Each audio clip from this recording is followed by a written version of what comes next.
এক ছবিতে পুরো সিনারিও।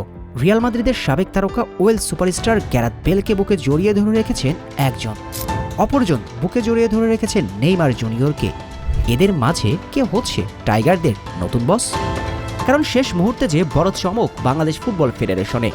জানা গল্প, বাফুফে ইতিমধ্যে করে ফেলেছেন কোচদের শর্টলিস্ট, কিন্তু বাফুফেতে সিবি জমা দেওয়ার শেষ দিন ছিল 30 এপ্রিল পর্যন্ত। অর্থাৎ কাগজে কলমে বাফুফেতে সিবি জমা দেওয়ার সময় স্পষ্ট, আর শেষ মুহূর্তেই চমক এসেছে বাংলাদেশ ফুটবল ফেডারেশনে।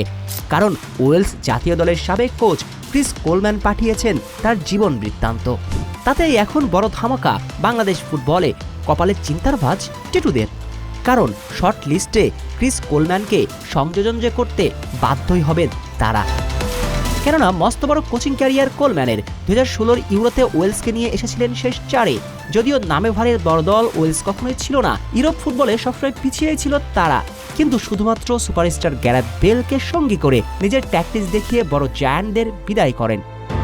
2016 ইউরোতেই যে নিজের জাত দেখিয়েছিলেন সেটা নয়, বরং ওয়েলস ফুটবলের ভিত্তিপ্রস্তর স্থাপন করেছিলেন ক্রিস কোলম্যান।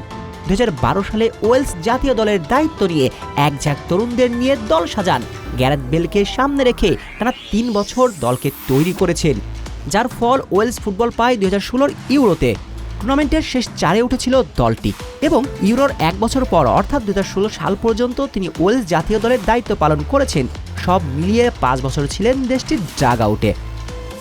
ইংলিশ প্রিমিয়ার লিগেও রয়েছে তার 100-র বেশি ম্যাচে কোচিং করানোর অভিজ্ঞতা। সেই সাথে তিনি লা লিগার ক্লাব রিয়াল সোসিয়াদাদ এবং প্রিমিয়ার লিগের ক্লাব ফুলামের হেড কোচ হিসেবেও দায়িত্ব পালন করেছিলেন। এই তথ্যগুলোই বলে দেয় তিনি বাংলাদেশ জাতীয় ফুটবলের দায়িত্ব নিলে যোগ্য একজন কোচ পাবে টাইগাররা।